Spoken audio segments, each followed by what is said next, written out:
আসসালামু আলাইকুম রহমতুল্লাহি আবরাকাত।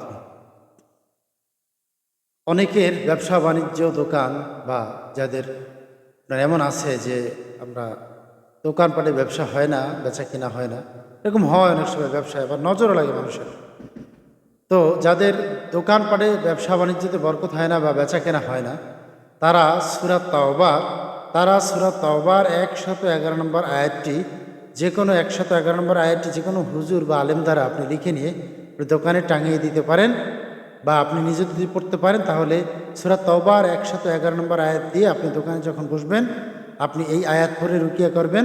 11 বার করে প্রত্যেক দৈনিক দোকান খুলবেন, 11 বার পড়বেন, আবার বন্ধ করার আগে 11 বার পরে দোকান বন্ধ করবেন। ইনশাআল্লাহ আপনার 7 দিনের ভিতরে আপনার দোকানে বেচা কিনা বৃদ্ধি পাবে, বেড়ে যাবে, বদ নজর থাকলে দূর হবে ইনশাআল্লাহ। আসসালামু আলাইকুম রহমতুল্লাহ।